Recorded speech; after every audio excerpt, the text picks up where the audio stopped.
Oi, pessoal, Luísa Camilo falando. Hoje eu volto com vocês pra gente continuar aquela série onde eu pinto as cartas desse livro. E enquanto eu pinto a carta do arcano, eu vou explicando coisas sobre ele, né? Hoje a gente vai falar sobre a sacerdotisa. Geralmente eu coloco esse vídeo no domingo. Na verdade, eu tô gravando agora, no domingo à noite, tá? Eu não ia nem gravar. Esse final de semana foi super corrido pra mim e no domingo de manhã até agora eu tô numa crise de labirintite assim horrorosa, mas eu falei, gente, eu vou gravar, porque eu combinei que uma vez por semana eu vou falar sobre uma carta. Então, mesmo que eu não coloque exatamente no domingo, provavelmente eu vou pôr na virada do domingo pra segunda, ainda assim eu estou fazendo o que eu me comprometi a fazer, certo? Faça chuva ou faça sol. Tô só o bagaço, gente, mas vamos fazer. E vou pintar a sacerdotisa. Vou pintar, né? Fico falando que eu vou pintar, mas no final eu só fico tagarelando e não pinto é nada. Vou acabar pintando depois e mostrando pra vocês. Mas vocês já sabem como é que é, né? Deixa eu puxar um pouco mais pra cá. Ó, vamos soltar a nossa carta. A resenha desse livro Itarô eu coloco aqui na descrição, tá bom? Caso vocês se interessem. Vamos soltar a carta. Você sabe que eu sempre solto com vocês a carta aqui, torcendo pra ela não rasgar. Porque se rasgar, não tem mais de uma. Ai, ótimo, deu certo, gente. Tá aqui. A gente vai pintar a sacerdotisa, enquanto eu passo algumas impressões sobre ela. E vamos organizar. Trouxe alguns exemplos para falar sobre isso. Vou falar da simbologia das cartas. Eu prefiro muito mais trabalhar com simbologia do que com o arquétipo, tá? O arquétipo é legal também, mas a simbologia ela é mais completa, tá bom? Então, por favor, não esqueçam de curtir o vídeo, não esqueçam de se inscrever. Vou lembrar vocês no final também, por favor. Então, vamos continuar nossa jornada do herói, tá? Que é esse caminho do louco, passando por todos os arcanos até concluir a jornada no mundo. Gente, fiz um cortezinho para trazer para vocês as cartas que eu já pintei. Então, aqui a gente tem o louco, que é quem está percorrendo o caminho, e o mago, que é por onde ele já passou, tá bom? Aí a gente vai começar a pintar a sacerdotisa. Então, aqui é o seguinte, quem já tá acompanhando a série ou quem já tem conhecimento básico sobre tarô, sabe que o louco é aquela energia potencial, sem forma definida ainda, que não está materializada em lugar nenhum, né? Então, o louco começa o seu caminho, nessa jornada do herói, né, que a gente usa para facilitar com que os outros entendam, não decorem, né? Entendam a história, né? A gente coloca esse caminho dos arcanos como a jornada do herói. Então, o louco, nesse momento que encontra o mago, ele tem como materializar essa energia e começar a dar uma forma para essa energia, né? O mago é o princípio ativo, né? Representa o princípio masculino também, que é aquela energia de materialização, né? O mago faz e acontece. Ok. Aí o louco continua seu caminho e aí ele vai encontrar a sacerdotisa. A sacerdotisa, ela se contrapõe, mas de forma muito positiva, à energia do louco, né? Porque ela tem uma energia oposta muito necessária. Então, no caso da sacerdotisa, ela é o quê? Ela é a energia feminina, que vai complementar a energia masculina do mago, e ela é a energia passiva, complementando a energia ativa do mago, tá? Que é muito necessária, porque equilibra a ação do mago. Então, é como se os dois ensinassem ao louco, cada um, uma qualidade, né? Para o louco assimilar as duas e conseguir expressar isso de forma perfeita, tá bom? Temos aqui, então, a sacerdotisa ensinando o louco a agir de forma também complementar, diferente e complementar ao mago, tá bom? Então aqui o louco começa a aprender que ele também precisa ficar um pouco recluso, ele também precisa parar de falar, parar de agir. Então, isso é o quê? É um estado de introspecção, né? Que é completamente o que a sacerdotisa representa. Gente, sacerdotisa, alta sacerdotisa ou papisa, tá bom? Depende do tarô, mas dá na mesma. E isso é uma função muito importante, porque essa introspecção possibilita que você pense muito antes de agir. Então, é uma carta que, quando sai num jogo, ela fala muito sobre não agir ainda, né? Sobre você aguardar, observar, não falar nada, não se manifestar. É só observação. E você vai pensar e vai tirar suas conclusões e vai descobrir a melhor forma de fazer alguma coisa baseada nisso, tá? Então, basicamente, esse é o sentido da carta da sacerdotisa. Ela tem alguns símbolos tradicionais que são representados na maioria das ilustrações, que também vão falar sobre a personalidade dela, que também é um atributo, não, né? São atributos necessários nesse aprendizado do louco, nesse caminho do herói, né? Então a gente vê aqui, eu vou usar outros exemplos, vocês percebem o seguinte: todas essas cartas, eu vou pegar uma por uma para mostrar melhor, mas assim, são mulheres no seu trono ou num assento em algum lugar que parece um templo, né? No caso aqui são gatas, né? Mas tudo bem, porque são tarôs temáticos. Não vi ainda um tarô que representasse com uma figura masculina, não acho que seja impossível, porque quando a gente fala na representação do gênero passivo masculino, não, desculpa, feminino e masculino, a gente não tá falando exatamente de homem ou mulher, é a energia feminina e masculina, que todo mundo tem dentro de si, tá bom? Então tanto faz se é homem ou se é mulher. Então, normalmente uma figura feminina, mesmo porque os tarôs são desenhados desde a época da Idade Média, né? Então, normalmente se atribuíam essas qualidades que eu vou falar pra você, se atribuía essas qualidades, ou se atribuíam essas qualidades. Meu Deus, vou conferir, vou pôr o certo escrito aqui, tá? Essas qualidades, enfim, a mulheres, né? Mas é inerente a qualquer ser humano. Agora, você, além de ter essa figura feminina, que representando o gênero feminino, e a passividade do gênero feminino, a gente tem elas com uma imagem muito sóbria, né? Que representa a seriedade desse personagem. E, normalmente, num cenário noturno. Cenário noturno, ele acentua essa noção de passividade. É a noite não é feita para agir, a noite é feita para o descanso, para o recolhimento, para o pensamento, né? E normalmente é um templo, você vai ver que a sacerdotisa parece ser uma figura religiosa também, né? Não precisa necessariamente ser uma figura religiosa, mas às vezes está representada dessa forma. Que isso quer dizer que ela tem conhecimento, né?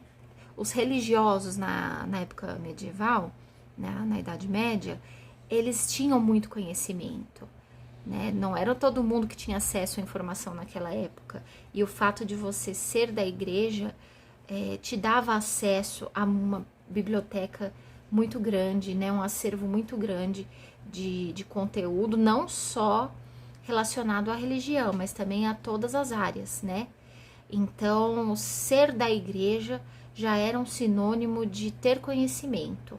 E não só conhecimento como sabedoria, conhecimento real, né? De matérias. Enfim, mas ela também tem conhecimento relacionado à sabedoria. Então, você vai ver que em algumas cartas ela segura um livro. Normalmente, livros fechados. Vocês vão ver que no Papa, ele também segura, o Papa, o Hierofante, né? Ele também segura um livro, mas normalmente o livro dele é aberto. No caso aqui, é fechado porque a sacerdotisa conhece e detém esse conhecimento, né? E ela não transmite, ela guarda para si. entendeu? Não se fala em egoísmo aqui, é só é o que ela representa, né? O conhecimento e é aquela questão do mistério também, de que você nunca sabe o que se passa na cabeça da sacerdotisa. Então ela passa essa ideia de segredos e de manipulação também, né? Mesmo porque todo mundo que tem conhecimento pode ter uma tendência manipuladora se quiser, né? A inteligência, infelizmente, traz essa possibilidade. Você sabe manipular as palavras e as pessoas. É comum, infelizmente, tá? Então, o que mais? A gente tem a lua. Normalmente, nas cartas, a gente tem a lua representada. Deixa eu ver se essa tem. Essa tem no vestido dela. Essa tem aos pés. Essa aqui tem no... essa coisa na cabeça dela, que eu esqueci o nome. Aqui também tem.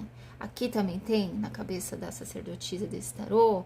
Aqui tem o símbolo da deusa tríplice, né? Aqui também tem, é o símbolo também da deusa Ísis.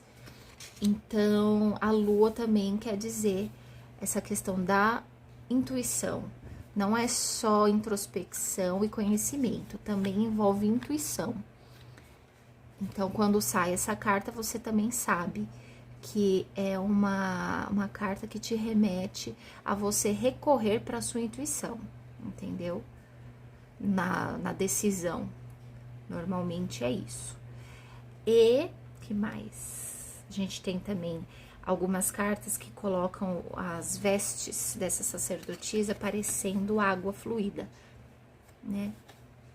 Isso representam as emoções. Então, ela tá aqui absorvida no seu mundo das emoções também, mas é diferente, ela tem controle, né? Ela é a mulher intuitiva com controle das suas emoções. Ela não tá perdida aqui. Então, isso, novamente, pode tender a manipulação e frieza, né? Ela pode ser muito fria. Então, se sai também numa jogada isso aqui, pode simbolizar que você precisa lidar com a situação de uma forma fria. Também não dividir o que você sabe, não falar sobre as suas impressões, guarda tudo para você. Normalmente esse é o recado dela, tá? Também temos na carta os pilares, então a gente tem cartas que tem os pilares e cartas que não tem, que às vezes tem véus de cores diferentes de um lado e do outro. Então, eu trouxe aqui, ó, são 3 com pilares, né? Ó, aqui, essa também tem. Então, essa história do pilar é para dar uma sensação de solidez, né? Afinal, ela tá num templo. Ela tá num local muito sólido. A cabeça dela, a mente dela, ela tá muito bem estruturada, né? E também passa a noção de luz e sombra. Você vê que às vezes colocam com tons diferentes, ó, aqui, quando é um véu, não é um pilar, é um véu. Também de cores diferentes. Mas aquela noção de luz e sombra, não como algo muito mal ou algo muito bom, mas como ser necessário o equilíbrio entre a luz e a sombra para se chegar a conclusões, para concluir seus projetos, para viver. A gente precisa estar em equilíbrio sempre entre a luz e a sombra, né? Para viver no mundo material. A gente não pode só andar na luz no mundo material, senão a gente não sobrevive, né? Senão o mundo engole a gente. Então é o caminho do meio, né? Também tem gente que fala sobre, ó, você vê que normalmente nos mais antigos tem o B e tem o J. É o seguinte, existe um templo, é um templo de Salomão, não sei se é em Jerusalém, que eles dizem que esses pilares, um representa Boaz e o outro Joaquim. Acho que é Joaquim. Vou confirmar e falo aqui uma coisa, mas acho que é Joaquim. Que são personagens de contos bíblicos, né? Então, é como se esses pilares representassem a força divina, a solidez, né? Para amparar todos os fiéis, os filhos e tudo mais. Então, aqui a gente não tem noção de bom e ruim, a gente tem a noção de solidez e de suporte divino, né? Ou seja, a sacerdotisa é uma carta de proteção também. Não é só intuição, não é só observar mais do que falar. Também é uma carta de proteção. Não haja, não faça nada, mas você está também sob proteção das circunstâncias. O universo protege, Deus protege, né? Seja lá o que você acredite. Gente, eu fiz um corte rapidinho aqui para incluir de novo mais comentários. Eu já estava guardando a carta.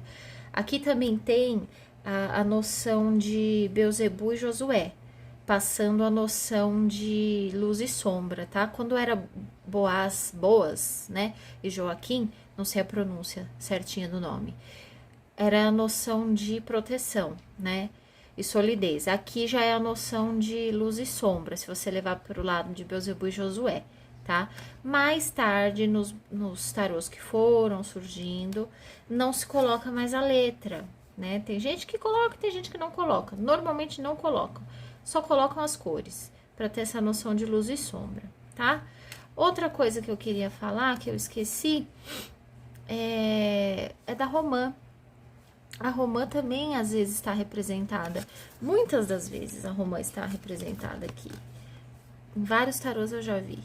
Então, romãzinhas, mais romãs aqui no lenço, tá? Tem um mito grego que Perséfone foi sequestrada, né, pelo deus Hades no submundo, e ele levou Perséfone para o submundo para ser sua esposa. E aí então a mãe dela não ficou nada satisfeita com o que aconteceu e muito chorou, muito reclamou, até que Zeus realmente mandou que ele devolvesse a mulher para a família dela, né?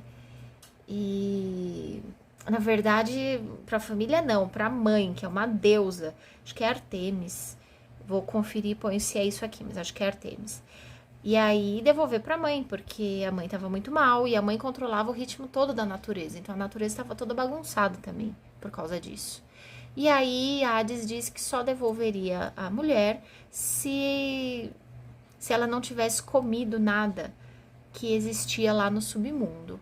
E aí ela já tinha comido a romã, né? Ela comeu alguns grãos de romã. Então, na verdade, ela não conseguiu ir embora de vez. Foi feito um acordo onde metade do ano ela passaria lá, não metade exatamente, parece que é menos tempo lá, no inverno, algo assim.